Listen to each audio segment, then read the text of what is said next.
Greetings, my violence-loving buddies. Passion here, welcoming you to part 6 of my Travis Strikes Again No More Heroes review. In this episode, we shall be looking at the bitterness and sweetness that comes in the deathball, coffee and donuts.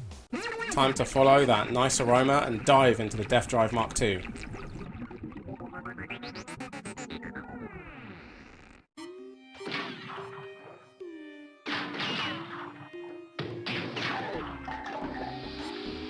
Coffee and donuts. Gundam! We get treated to a pretty badass track paired up with some lovely PS1 style graphics.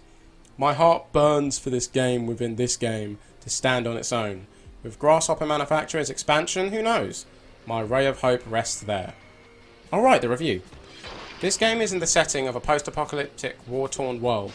Brian Buster Jr. witnesses his father's execution. He is then blinded and exiled into the desert by his father's own army.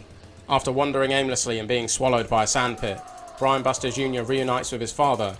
Yet the king's brain is now in the wooden suit Olverian. So we get to cut down a bloodline again. Great. At least if this dude is looking for revenge, we can just turn off the death drive. As soon as we enter the death ball, Travis and Badman talk oddly proper. I guess a mansion does that to you. White Sheep Man informs us that the person we want to beat up is Brian Buster Jr. He's 70 years old. I always look forward to being up this old man, regardless of his age. Death and Drive are already at a shocking scene. Brian Buster Jr. is near death. We are advised to bring him coffee and donuts. Hopefully we can figure out this mystery once we do. Behind each of the doors with windows is a whole wasteland. Sandy yet crumbling cities and lush forests. This Gundam Mansion can be pretty confusing if you don't pay attention to the doors and their relative floors. I was tempted to draw a map, but it honestly isn't that complicated.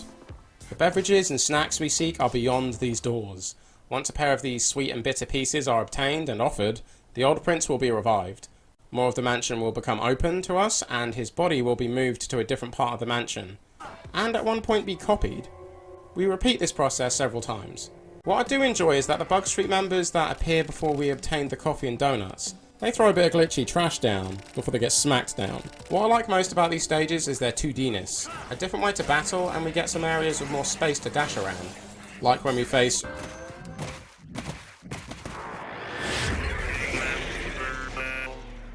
A sheep man with my favourite colour has missiles. Damn straight he better have missiles.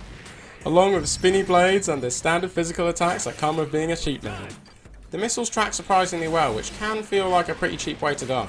After all the near-death corpses have been fed, the grand door in the lobby opens. Once we head in and come face to face with Brian Buster Jr., he tells us that he was ready to die. Too bad Travis was such a good detective to let such a thing happen. Once the father-son duo are ready, the brutal bash of purple leather bastards begins.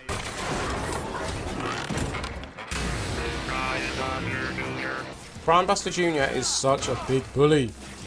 Able to hurl key blasts, hover and plummet, tackle, punch, twirl with such a lumbering machine, and lob barrels. For his second phase, he calls a laser barrage from an assisting giant robot. The lasers can juggle him if the prince is not careful. However, plenty of big beefy attacks that are all in quite a small arena. This does support him well considering how slow the wooden suit is. This boss fight is among my favourites because the song makes me feel tough. When close to true defeat, the Olverian releases an unexpected energy beam. Brian Buster Jr. tries to come at you with a sword, but Travis knows this dying dog is done. Just bring it!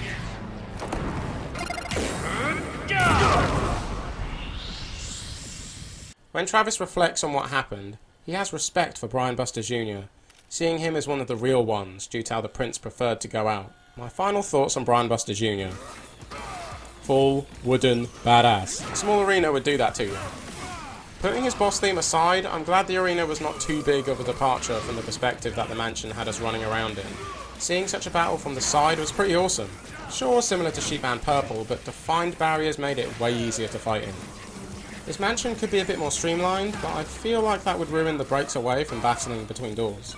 I like the unique donut trampolines. Good timing or just holding the jump button lets you get higher. And the forest segment on the moving platform was a nice surprise. Bit of a struggle, but nice. This stage really embraced its platform roots and even has an elevator segment. And with that, we have come to the end of this beautiful nuclear wasteland.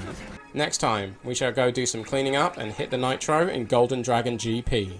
If you made it this far, cheers for being a boss. Show a little support by liking, getting chatty in that comment section, and subbing, along with giving that bell a tap. Thanks for that. But until then, this has been DePassion. See you on the next journey. Take care.